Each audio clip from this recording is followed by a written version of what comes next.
So picture this. You are, standing on the concrete floor of this massive, sprawling, industrial chemical plant. Just a totally overwhelming environment to begin with. Suddenly, an alarm starts blaring, then another one.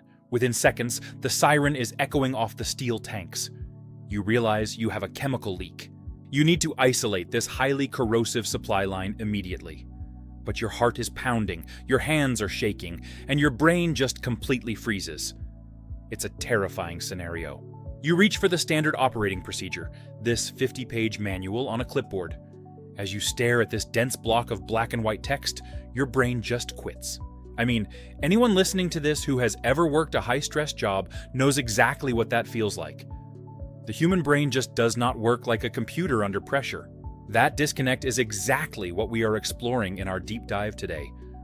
We're looking at this revolutionary blueprint inside the Custodian Master Strategy Dossier. It was written by someone known as the Custodian, an industrial systems architect. He dismantles our blind faith in administrative paperwork. He introduces this massive paradigm shift away from passive checklists to something called active overwatch. It's a totally different way of thinking about safety. It's an exploration of how our cognitive processes fail under stress, and how we can build systems that actually think alongside a worker in real time. To really grasp the magnitude of what Pierce built, we have to understand the fundamental biological trap that operators fall into. He has this incredible way of demonstrating it to executives.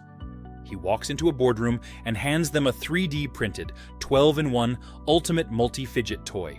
He gives them 20 seconds to just play with it. The noise, the tactile feedback, the sheer distraction of all these moving parts, it commands their attention in a fragmented way. Then he hits them with reality.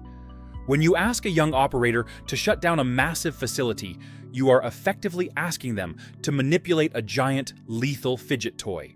It's this overwhelming web of mechanical valves and automated software. Faced with all that chaos, the natural human tendency is to develop tunnel vision. Because they are so hyper-focused on that one specific task, their brain physically drops the awareness of a secondary hazard, like a block valve trapping pressure. It's not carelessness, it's a biological bottleneck. Custodian points to Dr. John Sweller's cognitive load theory about how limited our working memory really is. Under calm conditions, you only have 4 to 7 chunks of memory.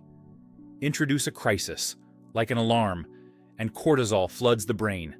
Your focus plummets to maybe 2 or 3 things. This explains catastrophes like 3 Mile Island. The operators were hit with a tidal wave of extraneous cognitive load and focused on the completely wrong valve. The text brings in Dr. Diane Vaughan's work on the Challenger disaster and the normalization of deviance, where skipping steps becomes the new, dangerous normal, which brings us to the core shift. The system's primary burden should fall on the leadership and the infrastructure, not the frontline troops. We'll be right back.